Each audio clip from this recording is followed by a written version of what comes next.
Are you as good at things as you think you are? How good are you at managing money? What about reading people's emotions? How healthy are you compared to other people you know? Are you better than average at grammar?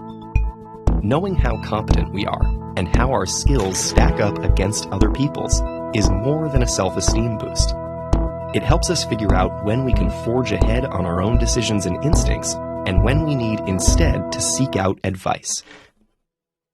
But psychological research suggests that we're not very good at evaluating ourselves accurately. In fact, we frequently overestimate our own abilities. Researchers have a name for this phenomenon, the Dunning-Kruger effect. This effect explains why more than 100 studies have shown that people display illusory superiority. We judge ourselves as better than others to a degree that violates the laws of math.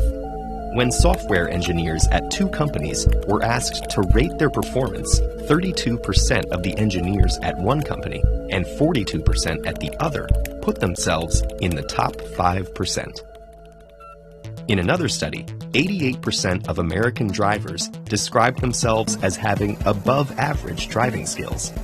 These aren't isolated findings. On average, people tend to rate themselves better than most in disciplines ranging from health, leadership skills, ethics, and beyond. What's particularly interesting is that those with the least ability are often the most likely to overrate their skills to the greatest extent.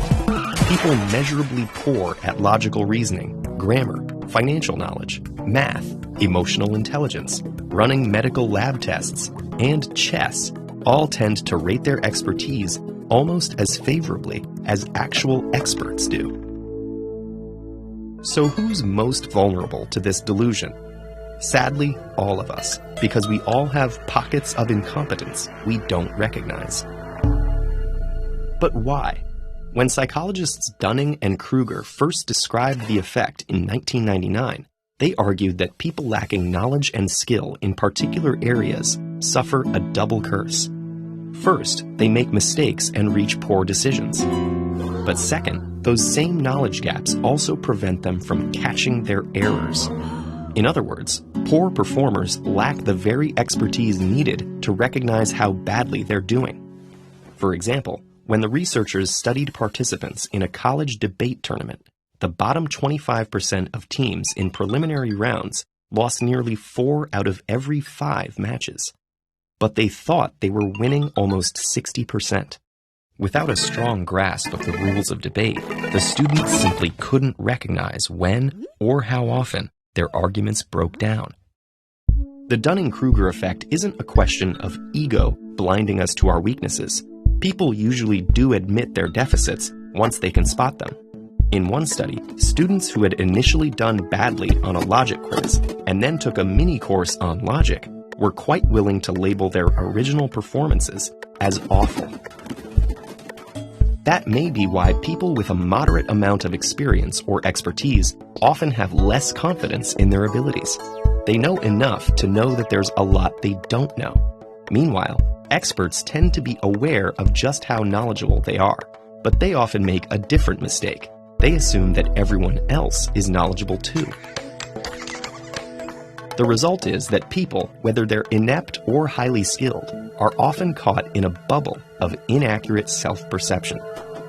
When they're unskilled, they can't see their own faults. When they're exceptionally competent, they don't perceive how unusual their abilities are. So if the Dunning-Kruger effect is invisible to those experiencing it, what can you do to find out how good you actually are at various things? First, ask for feedback from other people, and consider it, even if it's hard to hear. Second, and more important, keep learning. The more knowledgeable we become, the less likely we are to have invisible holes in our competence. Perhaps it all boils down to that old proverb: when arguing with a fool, first make sure the other person isn't doing the same thing.